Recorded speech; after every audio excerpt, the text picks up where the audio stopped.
Welcome back, everybody, to the Huddle Up podcast presented by the Jeremy Hodge Auto Group, Keystone Property Management, Live Audio, and Gridiron Spice. This week, we got a special guest.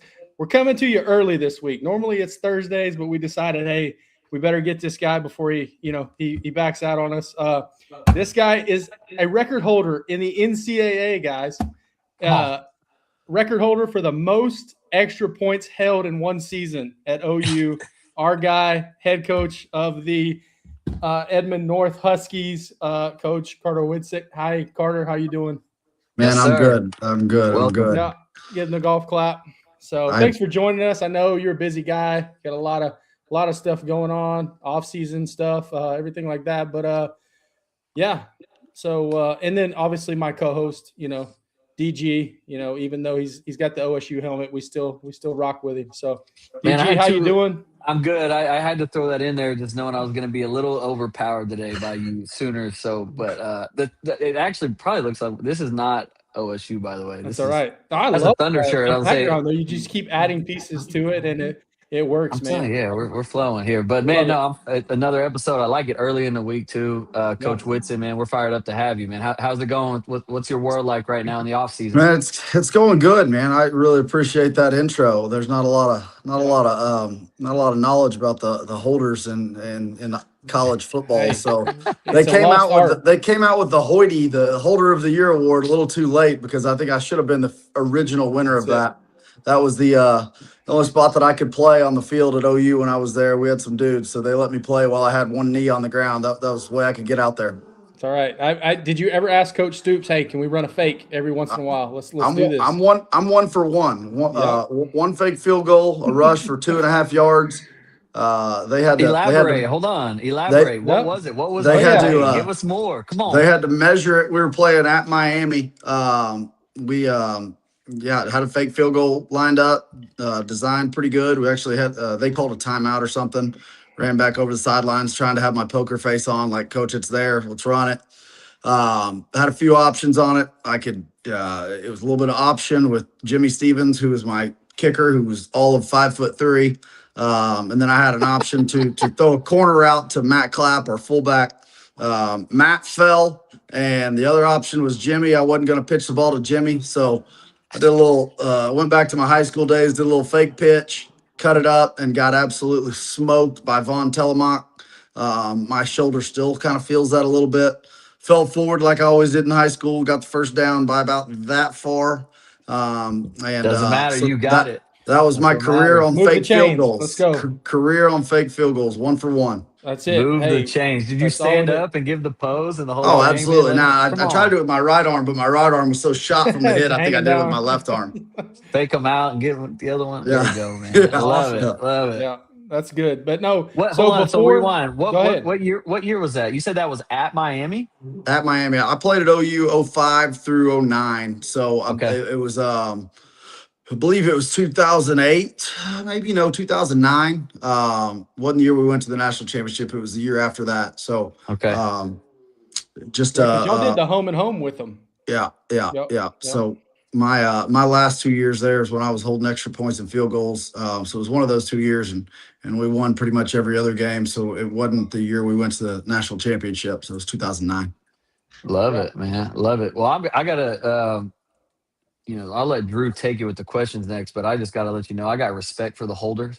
Mm-hmm. One of my best friends and hell of an athlete, Bryant Reber, that played at Oklahoma State, did the same thing, right? And he was such an underrated athlete, and I give him credit to this day. He does everything. He's good at football. He's good at basketball. He's good at baseball. He golfs, like the whole thing. So and people might hate on the holders. That's not no, man. Hey, so respect one of those to you jobs for real, that seriously, and it gets overlooked. That's a big ass deal, dude. So credit to you. It's one of those jobs that nobody thinks about until something goes wrong. Right. Mm-hmm. It's like the snapper, the holder, the kicker, and then you're like, oh, yep, he's the holder. And everybody thinks you don't go through the same stuff in the winter workouts and do all this stuff. Like, you do it all. No doubt. I mean, I was still playing on the other special teams. I was, a little lower on the depth chart of wide receiver, but I was playing scout team quarterback when we played against somebody that could move. So yeah, you're right. I didn't go out there. I wasn't just a specialist. That was just my job during special teams was to hold extra points and field goals. Hey, It's what you didn't get earned a to role. you Earned didn't a mean role. you didn't get to skip the Schmitty workouts? You had to do those? No, I'm Schmitty built. I'm Schmitty built. That's why when I get to my facility, I have to avoid weights to get to my office, and I'm pretty good at avoiding them right now. Yeah, that door they just made it specially for you. The way you just take to the Yep. right and then Yep. stay off the, Nope. Avoid Yeah, all the so avoid all that stuff. Schmitty, I still have nightmares from Schmitty, so I'm good with all that stuff. did you ever have to come back in the afternoon for Oh any yeah. reason? Oh yeah. Oh yeah. Give We us had give us an example. Well, I mean, at that point in time, compliance wasn't worried about the hours we put in, and if your group didn't do what was expected, it was come back at 5. And we had that fear almost every day of that thought process. Wherever you were at in the workout, my group for probably 4 out of my 5 years, I was in the 5:45 a.m. group. And I mean, you could be an hour and a half into the workout. Somebody screws up, somebody doesn't do something. The group isn't what his expectations were. Weren't meeting that.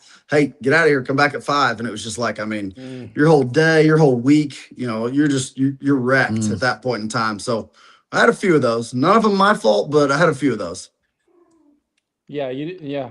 I had I think there was a story that I heard one time. I think it was Ryan Broyles or somebody that showed up with they forgot they had the wrong shorts on. Oh, yeah. And then it was like, hey, we'll see you guys all at 5:00. And I was like, oh man, that is brutal.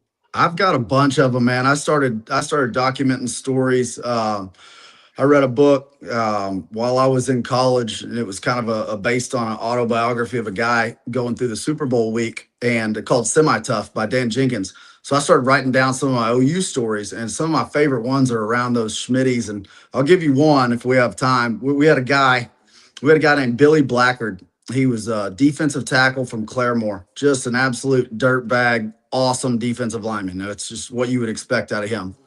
And we were going through, we were doing 50 yard and back bear crawls, forward, backwards. We were in that rotation that was our portion of our workout. And I'm probably like 2 or 3 people in front of Billy, and I can hear this guy throwing up. I can hear vomiting behind me. And I look back and I see Billy puking down his shirt because he didn't want Schmitty to see that he was throwing up, because he would have got kicked out and come back to 5. So he was just like, man, I'll just puke in my shirt and try and finish the workout with that, so nobody sees that I'm puking. So we're not going to get kicked out. I got a bunch of them, but that's the one that always sticks out to me when it talks about coming back at 5. I love it, man. I love it. The term you used of dirtbag, for anybody listening, it's funny because like in a coaching world, you use the term dirtbag, and that's such a compliment on the football field. When you have a teammate that's a dirtbag on the football field, is the like ultimate compliment, because they're usually tough as hell. They're just a great teammate that's going to do anything for you. They're going to do whatever it takes. Example A, what you just said, to win on the field. So throw up in your dirtbag, for everybody else that doesn't know, is a huge compliment. It's not a negative connotation. It is. No. Yeah. So that's awesome. That's good. I love that term. So after your playing days, you were at OU, and then you had a UCO for a year. When did you? And I know your dad is a longtime coach, AD, stuff like that. When was coaching kind of a real possibility for you, and how did you get started in your coaching career? I think it's a pretty cool story. It's not anything about me, but my grandpa was a coach, and my dad growing up was a CPA. He was working for KPMG, the hat that Phil Mickelson wears. He was an accountant working as a CPA. We moved from Oklahoma City to New Jersey, where he worked in New York City for a year. We came back to Oklahoma, where he was in Ardmore, working in insurance, a part of that accounting side. And when I was going into 4th grade, from 3rd to 4th grade summer, we moved to Weatherford, Texas, where my dad took his first official coaching job. And I remember, I don't know the day, but I remember, at the beginning in the fall of my 4th grade year, I knew without a doubt that I was going to be a high school football coach, because I got to finally meet my dad and see who he actually was supposed to be. He was making money being a CPA, but he finally become that father that was involved in something where I could look up to someone and have a hero. And me and my older brother, he was 2 years older than me, we would ride our bikes from elementary school to those practices to watch the Weatherford Kangaroos and get yelled at as the ball boys. But it was pretty early on in that fourth grade where, man, I was like, I don't care. I'm going to coach football. And That's at that awesome. point, I was going to coach high school football. So it's a cool story, and I'm very blessed because I have that story. It wasn't. Yeah. It's Well, a you got your unique degree. situation. Your degree at OU was in education, and so Correct. you kind of knew that you were on that path. So Yeah, where was I your was. first opportunity to really get into coaching? Again, my high school career kind of led me to Oklahoma. I as a junior at Shawnee, we won a state championship. And then my dad was my high school coach. He took the Broken Arrow job my senior year. And going into that senior year, I had offers from Colorado State, Air Force, and Tulane. For different reasons. Tulane wanted me to play safety. Air Force wanted me to come play quarterback. Colorado State didn't care. And I got into my senior year at Broken Arrow, starting over at a new school, and tore my MCL in our first scrimmage. And at that time, the social media it wasn't like it is right now. And reports came out. There was an article in the Tulsa World that it was torn ACL, and I was out, and recruiting eliminated. Guys kind of just backed off. I was already kind of a mid take anyway. So recruiting stopped, and that forced me to walk on to Oklahoma. Had a good relationship with Merv Johnson at the time. My dad being a high school coach, had a good relationship with Coach V and Coach Gundy. So got me a walk-on spot there. And I viewed that 100% as an internship. I knew I was going to go coach, and felt like you said, Drew, the whole time I was going to go get an education degree. I was trying to minor in Spanish. I was going to be able to teach science and speak Spanish and go get a job in Texas. That was kind of my plan, just because I didn't know anything else. So, along those lines, following that, with that 5-year internship, playing for Coach Stoops and playing for Kevin Wilson, got me that opportunity as I graduated. Graduated from Oklahoma, like you said, spent 4 months up at UCO playing a 6th year. I was the first guy to ever get a COVID year back in 2010, and finished that November, December working back for Coach Wilson and Coach Heupel as a student, volunteer. And when Coach Wilson got the job at Indiana, that's when he offered me a graduate assistant job up there, and I took that and went with him. Nice. So you're awesome. at Indiana, and this is great because a lot of times guys will either, like, I know David and myself, we volunteer, we helped at a high school level, but for you to get that, connection, make those networking and get yourself already in the door at a college job, and then you got an opportunity to stay at Indiana for quite a while with Coach Wilson, and then you kind of moved up the ladder a little bit. So after Indiana, where was your path? And then you kind of got back into high school a little bit. And then when did you want to become like a head coach? When did you think that was a real possibility for you? Yeah. So it all kind of happened in that 6 years at Indiana. Got there in my first year. I was a quality control when that was the actual title, back in 2011. Was a quality control my first year. And then year 2, 3, and 4, I was a graduate assistant coaching the wide receivers. This is a small world story right here, but Dave DG can tell you this. I was the wide receivers coach working with Kevin Johns, and KJ at the time by title was the wide receivers and quarterbacks coach, because when we were going through that time, you could only have 9 assistants. Well, Kevin Wilson organized it to have 4 on offense, 5 on defense, because he was an offensive guy. But it gave me, as a graduate assistant in the Big Ten, a position group. I had my own meetings. I had my own group. I ran my own drills by title, and on the recruiting side of things, KJ was there. But he was obviously, a great mentor and led me through that. But it was an awesome deal to have that group and coach those guys and be on the field and really take on a role that was, way beyond my years. But I played in the system, and I'd been in Coach Wilson's offense, longer than the assistants that he hired. And then my GA time timed out. So you can only do that for 3 years. So to keep me coaching the offense and to keep me in the loop with what we were doing, I moved over to the senior director of recruiting role. Back in that day, there were 2 of us in the recruiting side of things. Now it's 20 of them. But me and a guy named Scott Gasper, who's the GM now for University of Arkansas football, We ran the recruiting side. Scott was unbelievable, so it let me kind of stay with the offense. And fast forward to our 6th year at Indiana, Coach Wilson was kind of getting pushed out, and we'd done some really good things there. We turned around that dumpster fire and got us to back-to-back bowl games, but he was getting pushed out, and I was 100% a Wilson guy. So the new staff comes in. Tom Allen was the new head coach, and I kind of saw the writing on the wall of, hey, I'm a Wilson guy. I know I'm the director of recruiting, and they kind of need my services till February signing day, but they're not going to keep me after that. So long story short, was looking local. Wasn't ready to move cross country, look for college jobs. Just had met my wife now. We're about to have our 10th year anniversary. We weren't ready to move. She just opened up a women's clothing boutique right there in Bloomington, Indiana. There was a high school job about 30 minutes up the road that I applied to.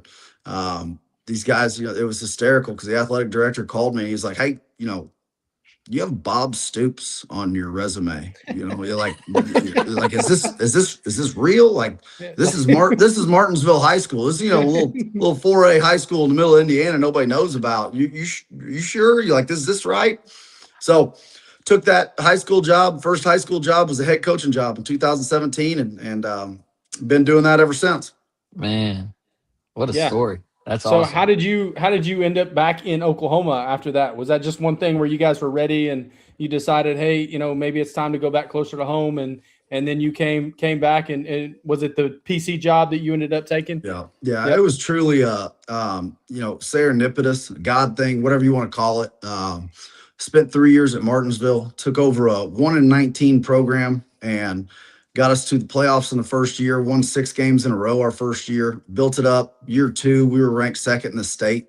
Year 3 was another good year. And at that time, at the end of 2019, me and my wife, Katie, were kind of ready for something new. There were some other opportunities we thought should have happened closer to Bloomington, Indiana, and some different jobs there. And her store was hitting to where it was, she felt like she was not at a ceiling, but ready to maybe do something different. And my best high school friend, high school teammate, Eric Combs, called me and said, hey, Putnam City job's about to open up. Come home.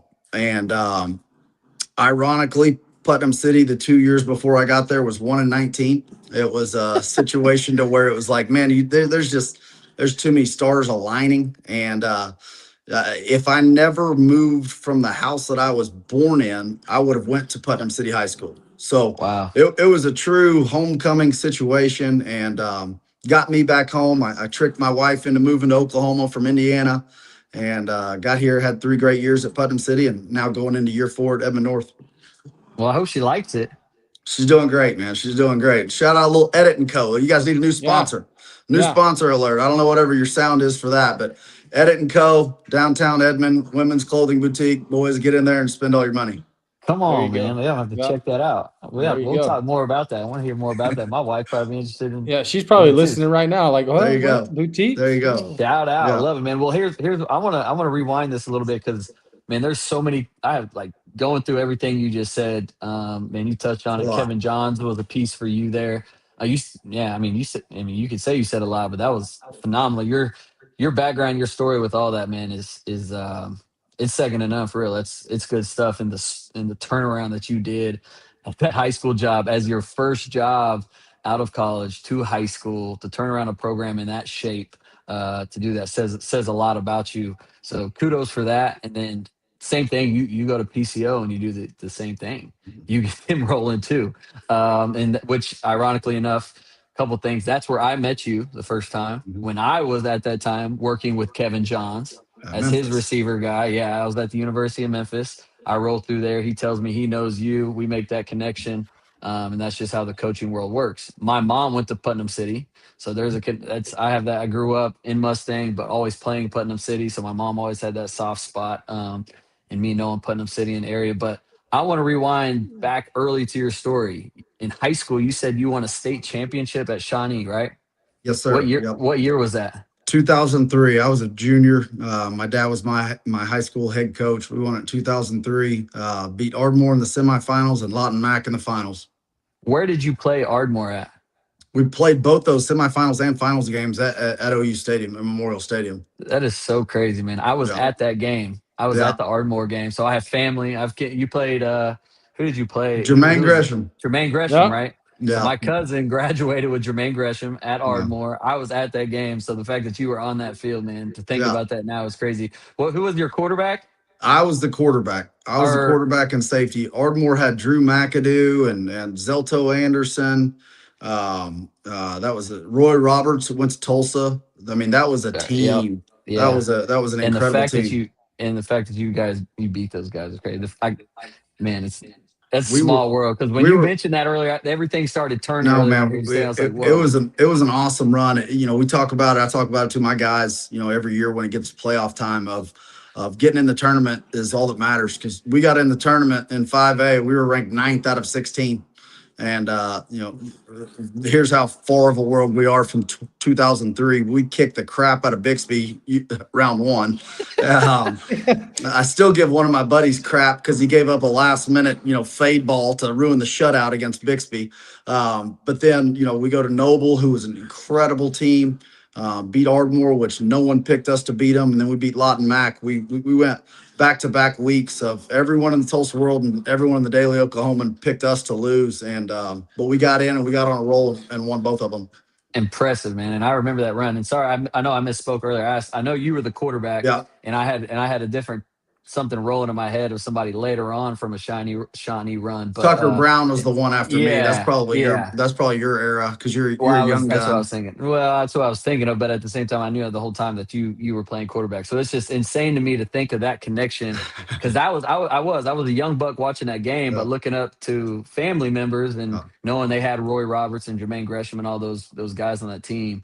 But here we are now, however many years later, and you were the quarterback of the guys that you put it to them, man, and you sent them guys home. My cousin still remembers that to this day. So we talk about those games, and that's awesome. That's a small world. They don't like me much in Ardmore or Lawton Mack, because both those teams kind of felt like it was their year to win it. So those people don't like the Whitson last name. Yeah, well, I can't wait to bring it up to him, though.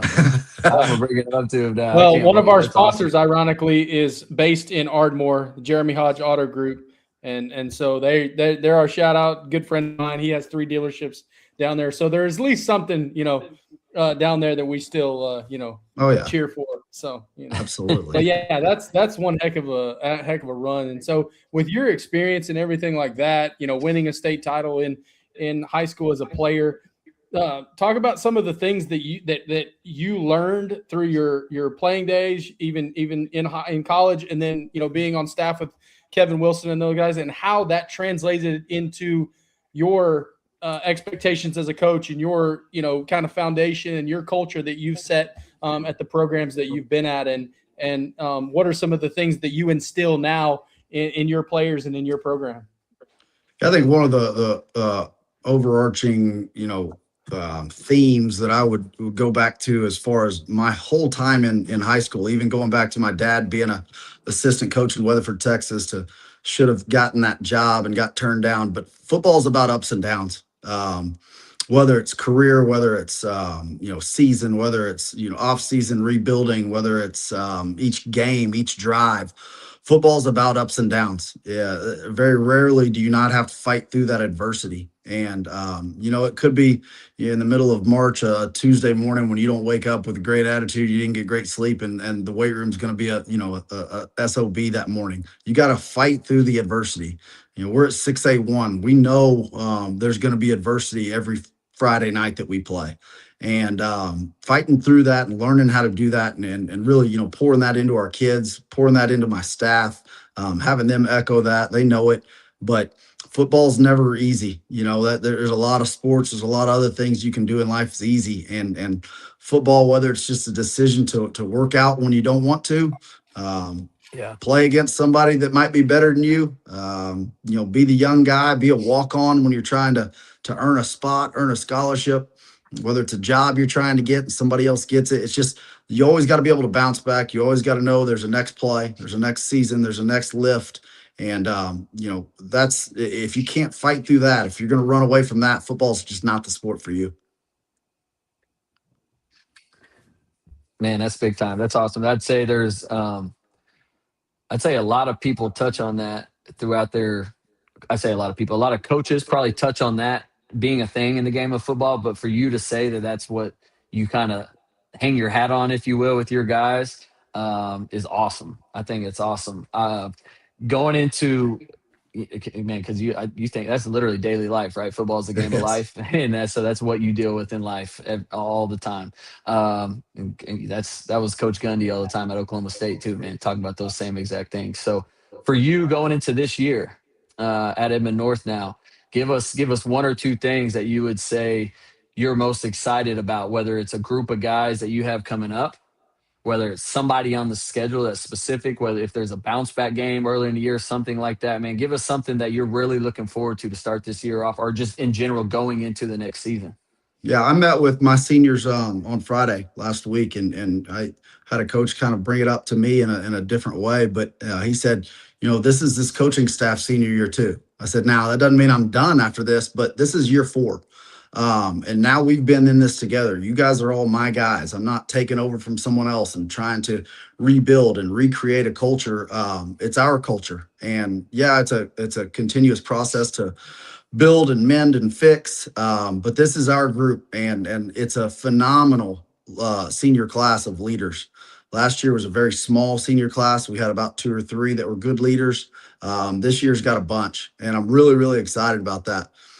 We got a bunch of good ones coming back. I think we have the best, if not one of the best quarterbacks in the state with Chauncey Cravens. He's got all of his receivers back. All 3 of our running backs are back that carried the load last year. And defensively, we fought through injuries. We fought through all kinds of crazy things, but we're bringing back, probably 9 to 12 guys that started games for us last year in districts or playoffs. So just excited about the what we've built. Beyond looking at a previous record, I think you have to be intelligent enough to understand 6A1's hard, and it's not just, hey, you guys had a really good record, you were good. No, you can be good and get beat by really good teams at our level. So just having these guys, they've heard my voice for 4 years. They've been in my weight room for 4 years. They know how we practice. They know the calls. The consistency of the staff from last year to this year is huge.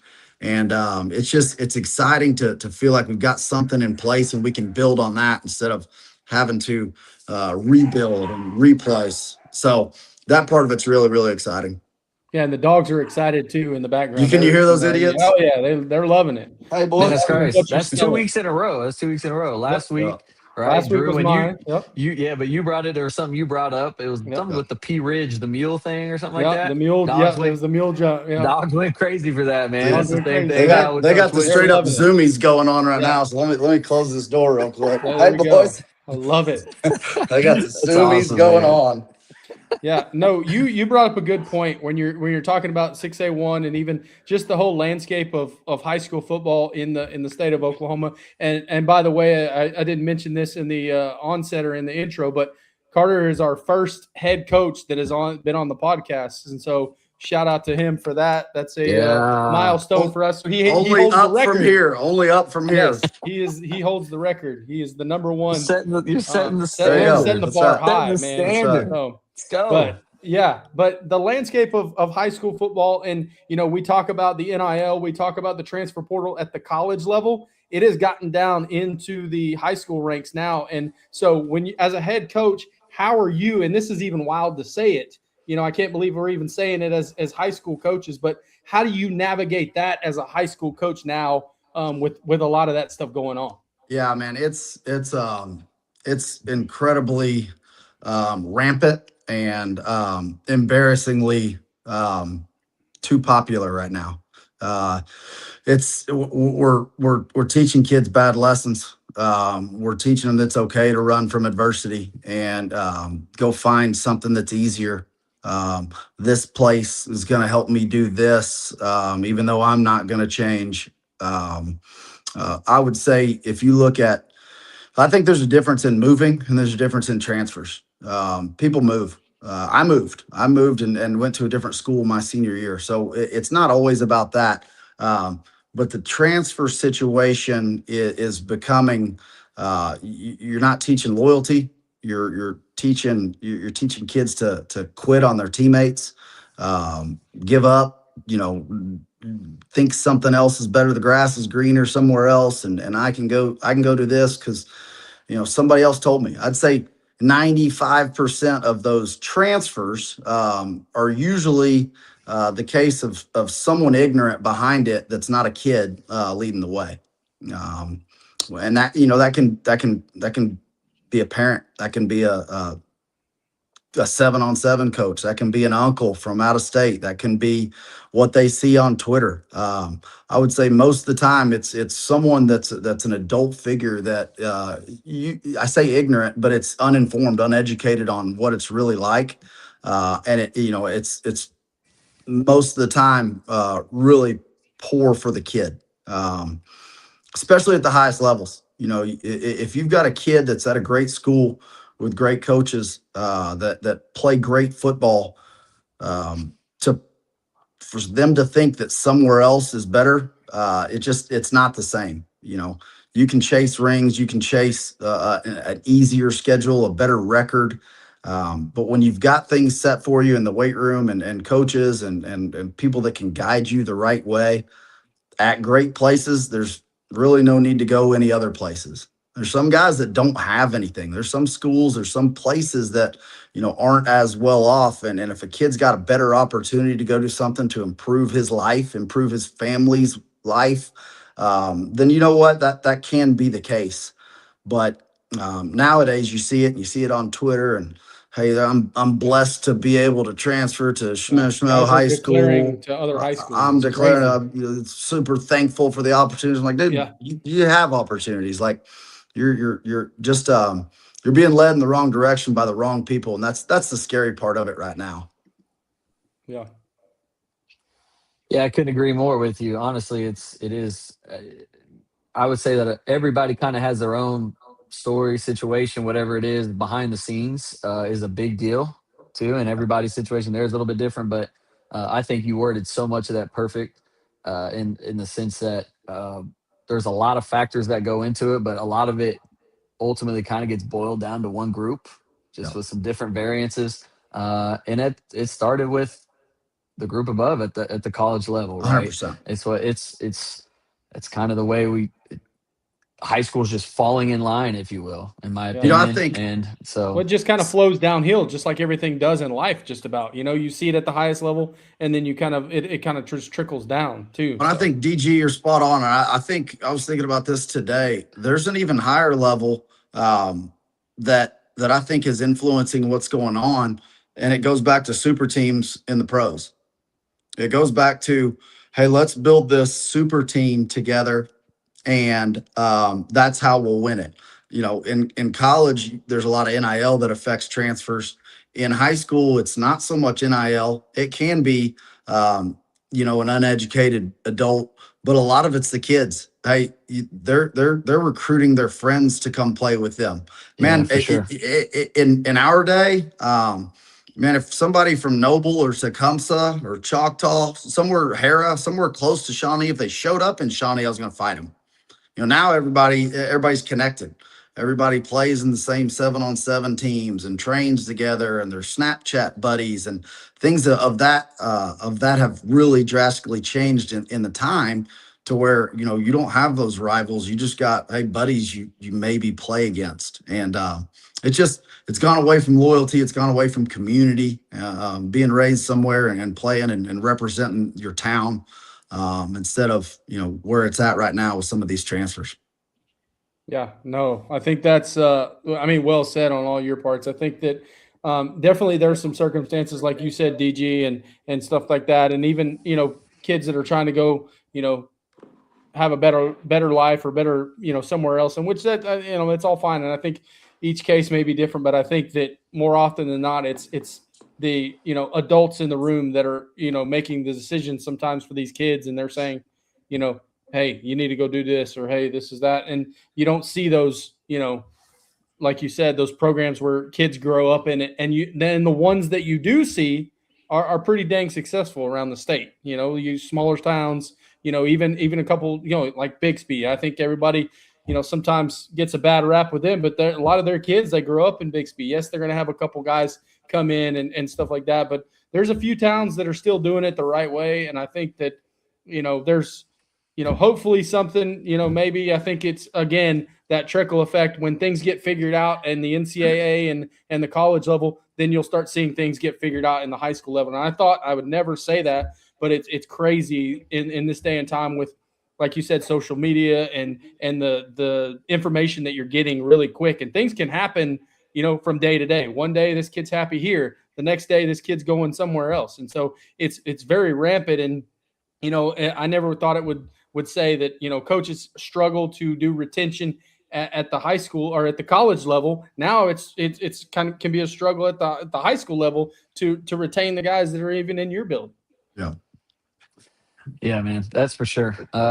Ultimately, you use the term of the grass is not always greener, right? And I think you see that so many more times than not. College, high school, whatever it's going to be, guys leave. They think they have a better opportunity, whatever they think the opportunity is. They go there. Because I mean, me personally, I saw this in college ever since the transfer portal became a thing. When I first got into college coaching, it's about the same time the portal became a thing, to be honest with you. 2020, right around there, right? Whatever it was, COVID hit, NIL hit, portal happened, 3 strikes all at one time. And now we see where everything's at. But since that time, what has happened that I've witnessed myself more times than not probably is that when guys go places, the grass is not always greener, meaning that they think they can go somewhere and it's essentially going to be handed to them. Playing time is going to happen naturally because I've been at a bigger school. I go to a smaller school. I should be the guy, or I was told that I'm going to be the guy, or whatever their situation is. The money's better. I was promised so much money, so I should be the guy. But ultimately, there's still other football players there too. There's still other people that have been there. There's still good coaches and good people there more times than not. And it's not always greener. The grass is not always greener. And so that's the part for me that's really hard to watch is when that happens to guys and they end up in the same exact situation that they were just in, to be honest. So just to add on to what you guys, not to get on the soapbox, whatever that is, but to add on to what you say from my personal experience, I've witnessed that so much. If I could give a word of advice to any kid that might ever hear this of, man, it means a lot to stick it out with like what Coach Whitson just said, man, of stick it out where you're at. You got good coaches, you got good people around you. It means something to go to battle with those guys that you've been around with for quite a while, growing up with, all those kind of things. So my advice would be to stick it out, face the adversity right in the face, look at it right dead in the eye, and I promise you'll be better in the long run because of it. Well, you guys have a voice, and you guys are around high school kids. One of the best lines that I've ever heard around the grass is always greener on the other side. The best response to that, now the grass is greener where you water it. And that's your, hey, fight through adversity and stick to loyalty. And if you want something different, you water the grass, make it greener. Don't just anticipate and hope. Do something about it. Yeah. Amen to that, man. Amen to that. And here's a question I actually want to ask DG, because you've been around the college staffs and stuff like that the last couple of years. How do you think some of these college coaches feel about these high school players that are bouncing around and stuff like that? Does it matter to them, or do they take into consideration when they're handing out scholarships or offering these kids? Yeah, you do. Honestly, it's just reality. You do take that into consideration. Just like you said, we all said it earlier. We touched on it in a trickle down effect, right? When an NFL scout comes in now, for the last however many years, they ask us, or they don't even have to ask us because they know they've already done their homework that this player has already transferred from school A to school B to school C. He's on school 4. He's on school 2, whatever that looks like. He's been here his whole 5 years, 4 years, whatever that is. So, everybody's situation is different. I touched on that. I've coached kids where the situations are different. And I can say that sometimes you run into rare situations where you're like, okay, he might be on school 2 or 3 or 4 or whatever it is. And that doesn't, whatever, you still coach them the way you love them the same way, you coach them hard the same way. And when you hear the full story, sometimes there is a little additive that goes into it of like, you do feel that situation a little bit more because of whatever it is that went into it. But I would say those situations are rare. But ultimately, to answer your question, Drew, yeah, we look at that just like the NFL scouts look at that. They take that into consideration. As a college coach, you 100% you ask that same question, and it's something you consider. And when you find out whatever the answer is, if there is a lot of if there has been a lot of movement, you ask why, because there's different. What Carter said, there's a difference in moving and transferring. Yeah. Well, it's a crazy situation right now, and I hope that things can get balanced out, and you have an even understanding of what exactly maybe rules are, what things are doing right now. Because to be honest with you, in our state and even in some other states, you don't really know what the clear understanding is of the transfer rule, or hey, can this player go here, or hey, does he have to live in this district, or yada yada yada. And I know we don't want to drag this thing out, but sometimes it can be as frustrating as just knowing what the rules are, right? Yeah, you deal with that on a Friday night, right? Yep. Yeah, no doubt. There's a lot of the hey, these people are telling you to go transfer somewhere else. Well, they have no clue if you'll be eligible or not. That's true. No. Hey, it's March. So they have no clue if you can go through spring ball when coaches are out on the road recruiting. It's just I'll go back to either ignorant or uneducated, that people just don't know that stuff. And it's not black and white. It's not cut and dry. There's, hey, the one transfer rule. Well, then there's the bona fide move. Well, there's the eligibility. Well, there's the link rule. There's just a lot that goes into it to where, I wish we had a portal where kids had to throw their names in saying, hey, I'm thinking about going somewhere else. Cause then we'd know. The most cowardly thing is when you get the notification from a counselor that says, hey, this kid's withdrawing. And it's like, what a chicken way to go to go to your new school. Good luck, buddy. We're going to be better off without you. Chicken Little. Yeah. Chicken Little. Yeah. There you go. It's funny. Chicken Little. I'm a public educator, so I need to keep it clean. Oh, hey, I'm gonna switch the gears here for you. Man, I'm like echoing. No, you're good. Not on ours. Sounds weird on mine. I got to rewind a little bit because you talked about we talked about your time, and you mentioned earlier of being in Kevin Wilson's system, right? When you're at Indiana, and that's what you played in, Mm-hmm. and then that's what you ultimately coached. And obviously, being at Indiana, you said it was 6 years, right? Yeah, I was 6 years at IU. Yeah. So by that time, man, that system through and through, right? And so then I'm assuming you take that to the high school ranks with you, and that's what you run when, say, the high school you were at in Indiana again is Martinsville. Yep. Martinsville. Like right? the Speedway, man. Okay. I can't say I'm familiar with the state of Indiana. I apologize. No, I'm just meaning NASCAR. That's the only reason I remember it. Yeah, I know. I had to ask him the other day. I was in his office. I was like, "What is that M helmet up there for? What is that? I don't even know." Nice. You got to carry it with you, right? Oh yeah. But then just from an X's and O's standpoint of taking all that from the college level as a player to the college level as a coach. Then you drop down and immediately become a head coach at the high school level. And then you go to another high school, both of those programs struggling to turn both of those around and to be where it's at. From an X's and O's standpoint, for any coaches or somebody that might be listening, talk about maybe one or two of the biggest challenges with that. But then also, if you can't touch on, what would you say is kind of the base? What's the groundwork of the system that you implement as an offensive guy? And, how does that translate from college to the pro game, or college to the high school game? Yeah. The first thing that I did is when I got access to the Huddle film of Martinsville High School, I saw decent football players, but I saw kids that didn't know what they were doing. So my biggest goal was to simplify things.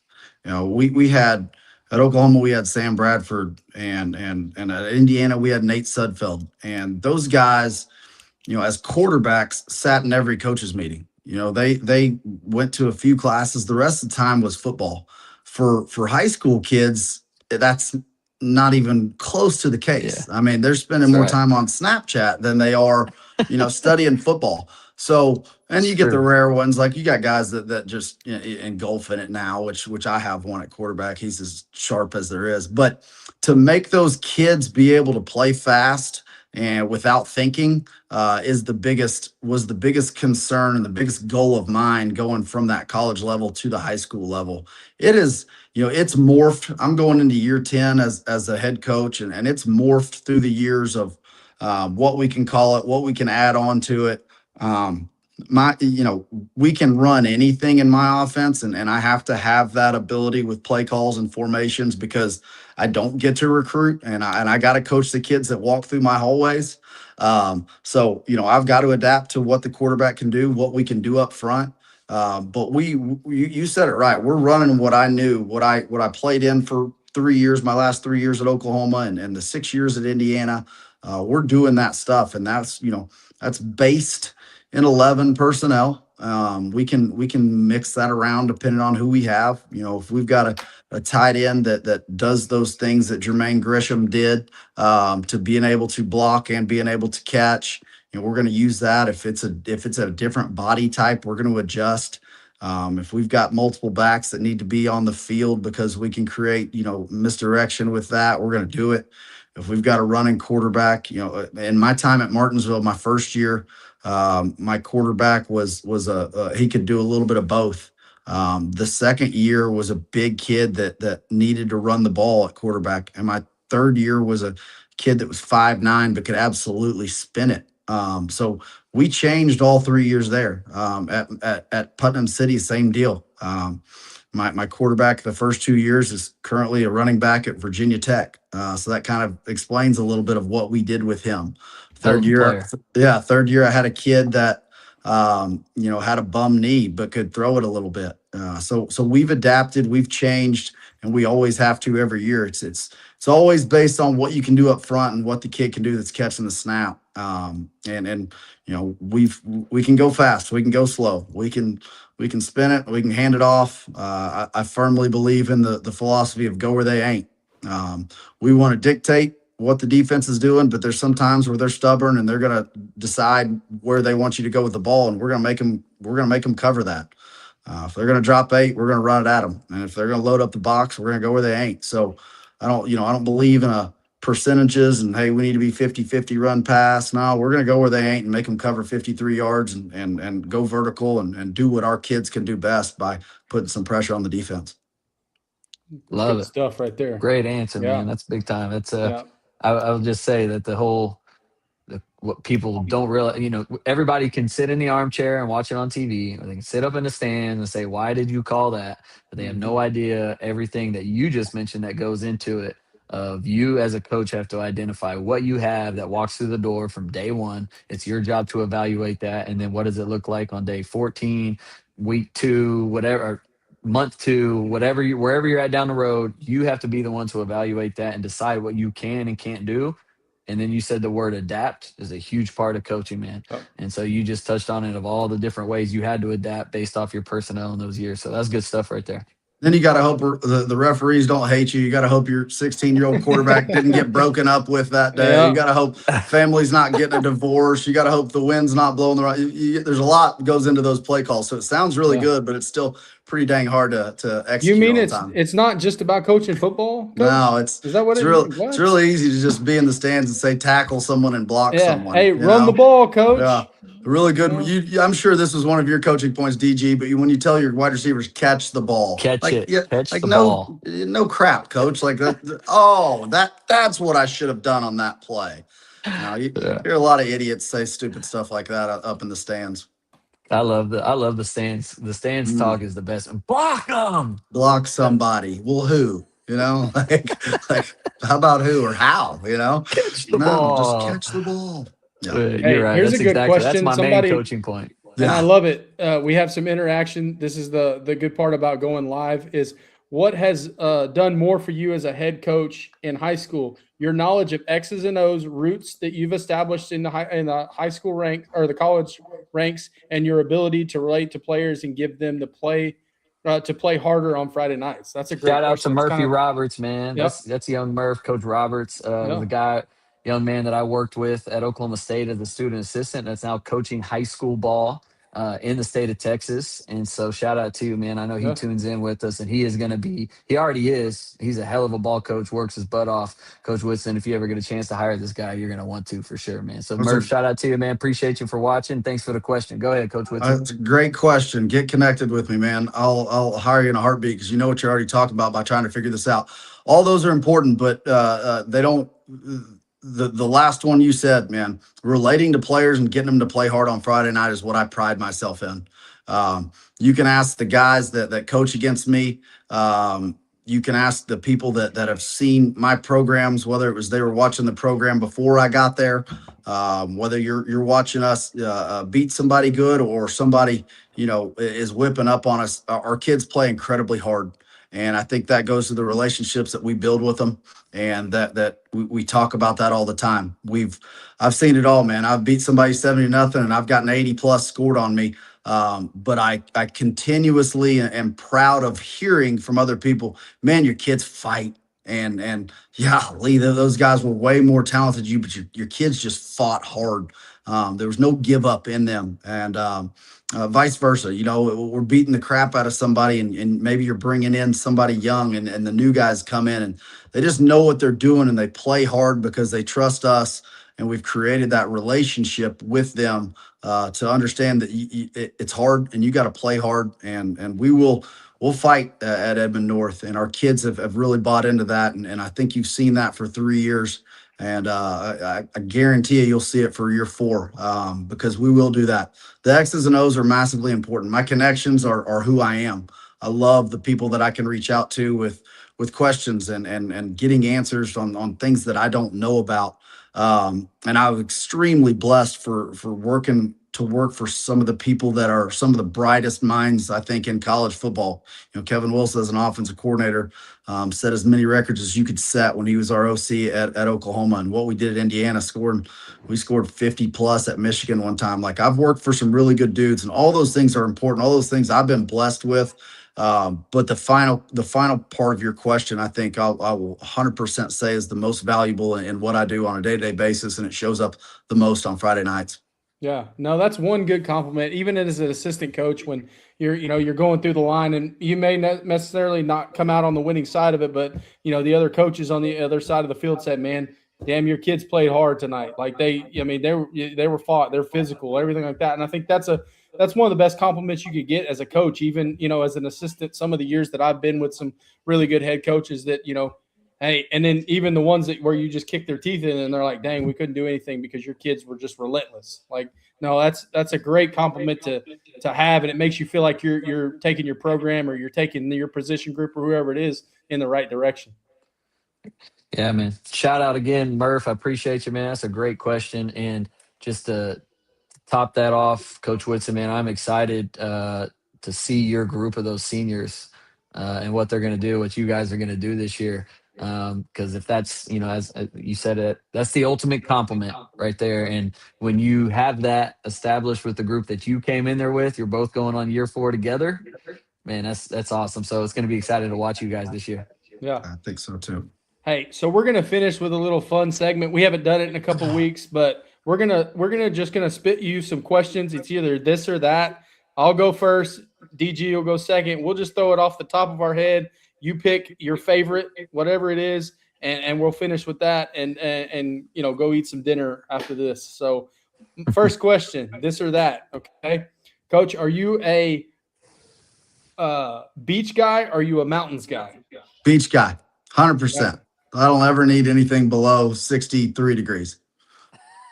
Okay. I love it. Clear cut, straight to the point. The guy knows what he wants, man. I love it. Knows what he wants. Love it. Are you ketchup or ranch?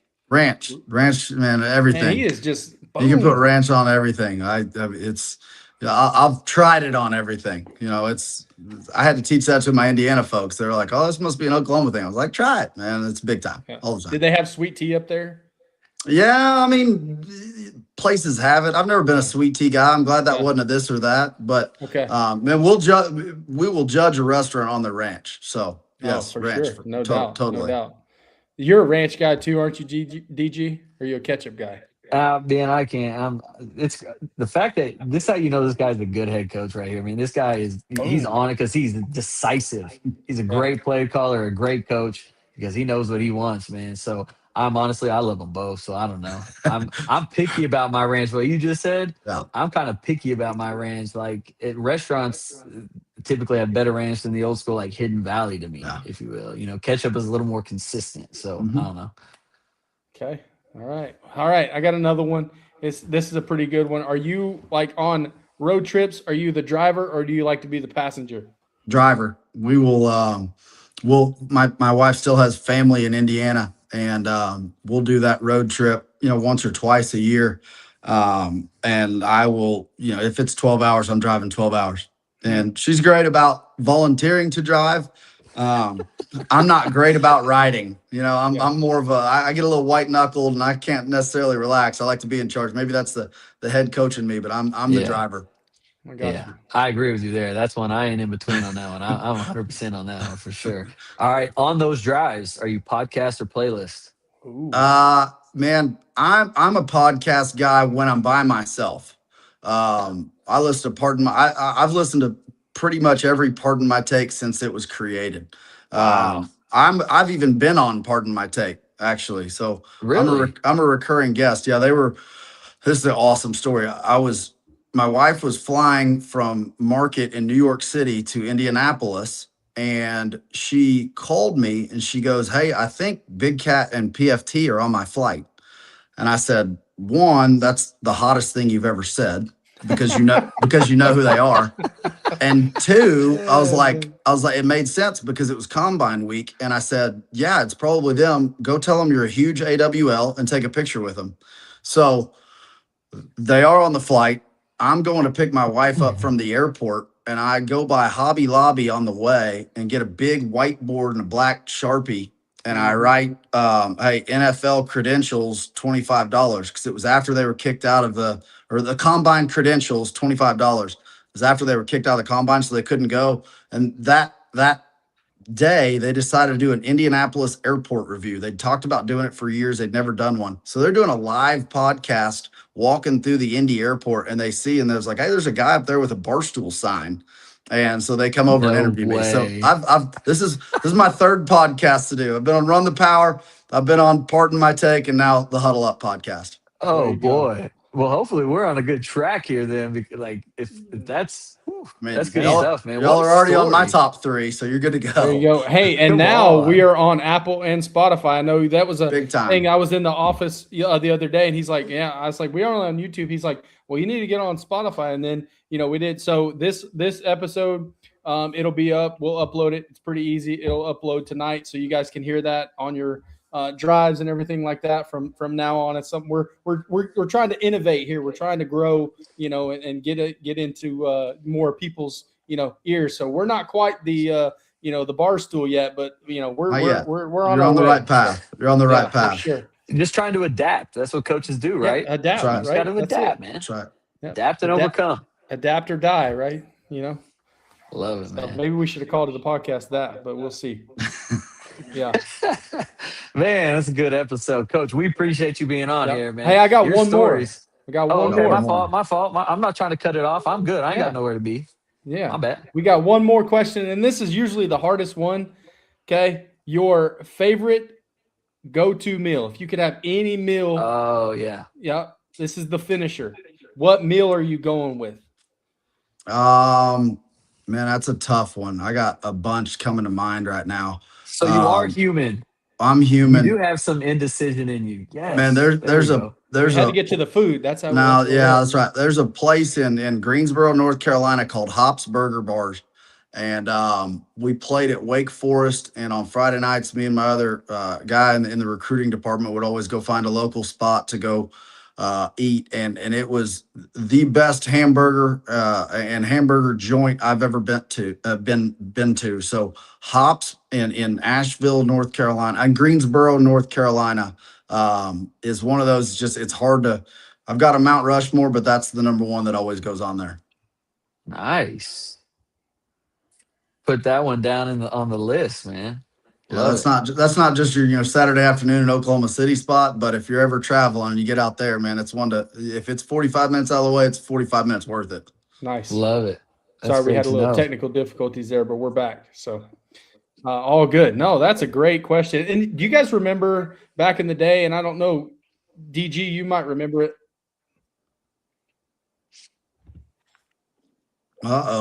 Lost you. Drew's go. What's yours, DG? What's your one restaurant? What's your one meal? I don't even remember what I said, honestly, when I answered this a long time ago, but I want to say maybe we lost you, Drew. Are you back? Yeah, I'm here. Oh, we didn't hear you. I didn't hear your question, by the it's way. all good. Go ahead. So Carter just flipped the script. He asked me what mine was. What was my meal? I don't even remember what I said, but I want to say maybe like sushi. Yeah, I think I you love did say sushi. I love sushi, man. Actually, I ain't gonna lie to you. That's what I had tonight before we came on the show. You've already ate. And the wife went cheater. So yeah. That's why I was like, I ain't got nowhere to be. You guys need to go eat. But Drew, you went all pixelated, so I'm turning it on you. What's your go-to meal? I need to know this. Mine is homemade chicken fried steak, mashed potatoes and gravy, green beans. That's hard to beat. Yeah, white gravy. Hard to beat. Gravy. We're not. Yeah. We're more the takeout, go out people. We're not big time chefs, so I had to go. I had to go somewhere else besides my own kitchen.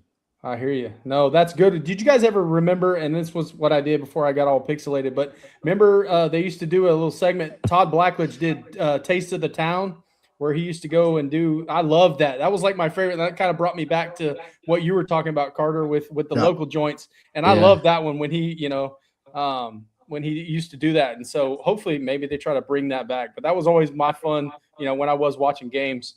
It was always, all right, where's Todd going this week? So they could definitely do those on Saturday mornings because those college towns, man, they have the best. I mean, we've got them here in Oklahoma City. You got some hole in the walls here that are big time. So Stillwater, not very many options, but you got one. Yeah, just God's country. That's all it is. You got one. Just God's country. You got one. No. What's one? Hold on. What's one? Are there any other restaurants besides Eskimo Joe's? Eskimo Joe's. I think they got a McDonald's. That's what I'm saying. Like it's a staple. That's not like the hole in the wall, if you will, right? So what is unique? What is Eskimo the Joe's is a national brand. Right, That's a national brand. All that's not a hole in the wall. Other than, and this is not just a knock or anything, but I know you have spent a lot of time in Stillwater. Other than Eskimo Joe's, what is a good restaurant that maybe people, hey, you can't get into Eskimo Joe's, obviously, you need to go here. Where is it? All right, so I'll stay on the topic of what I said my favorite food is, and you're going to call me crazy because it's Stillwater, Oklahoma, but the people that have been there in the last few years know this. There's a place up there called Miso, M-I-S-O, and it is phenomenal. The ambiance you go in there, the service, the food is great. It's a good place. It's got good atmosphere. It's a good vibe when you go in. Is it candle lit too for you No, there, no. It's not high end. It's not high end. Come on. You can watch TV. You can watch sports if you want to in there. Got some TVs up. It's well lit. It's good atmosphere. It's good vibes. But the food is phenomenal. It's great sushi. It's great just if you like hibachi and yada yada, all that kind of stuff. The ramen, whatever it is.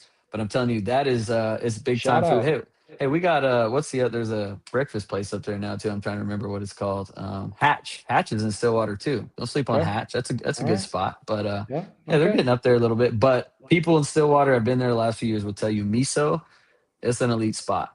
All right, shout out Miso's in Stillwater, Oklahoma. Hey, who knew? Who knew they were getting a shout out tonight on the show? New sponsor. We got sponsors all over the place. We got the boutique. Come on. We got sushi. We got all of it. So Todd Blackledge, if you want to come on one of these days and we'll relive some Taste of the Town, we could do that too. But guys, we've been rolling. Golly, it sounds like that would be to get Big Cat on here. But if you had a chance to get Todd on and go over some of his best that he ever went to, that would be gosh, that'd be just a whole episode of its own. Oh yeah, that would be awesome. So if you, I don't have any connections with him, but if you, I mean, an hour would not be long enough. No way. That you could just spend it on one town because he's probably been to several, and everything like that. But that would be great. Maybe we need to. If we take this on the road, maybe one of these days, there you go. We can do one from our favorite, spot or anything like that. That'd be cool. So, but guys, we've been rolling for over an hour. I know DG said he wanted to go for like 2 more hours, but we're going to cut this thing short because he's already had his sushi. So, and I don't know what I've got going on for dinner, but Carter, thanks so much. I know you're a busy guy this offseason, everything like that. We appreciate you being the first high school football head coach to come on the podcast. You all always have the open invitation to come back on. We can talk some other stuff and everything like that. But DG, any final thoughts? No, man, but that was a great show, Carter. I appreciate you, man. The stories you shared were awesome. And then your path is phenomenal to get to where you're at, man. So fired up to watch you guys this season. It's been great, man. The network that I've been fortunate to know you the last few years, and seeing your path just since I got to know you has been awesome. But now to hear the full story and even more in depth stuff is big time. So best of luck to you this season, man. Again, appreciate you taking the time to come on here. No, I appreciate you guys having me, man. This is fun. Anything talk about high school football, I'm all in. All good. Yeah. So for us at the Huddle Up, thank you, our sponsors, Live Audio, Gridiron Spice, Keystone Property Management, and the Jeremy Hodge Auto Group. Guys, we are on Apple and Spotify now. You can get us on audio. You can get us on the YouTube channel, lives. We may change up our format a little bit as far as our days, something like that, but we always got some episodes rolling out weekly. We will let you guys know, try to know ahead of time when we're going to be doing it. But there's going to be some fun things ahead. We've got some guests that we're lining up, some former players, obviously coaches, different stuff like that. But we always like to talk ball in some form or fashion. And for us at the Huddle Up, Carter, our guest, and then my co-host DG, we'll see you guys on the next episode of the Huddle Up.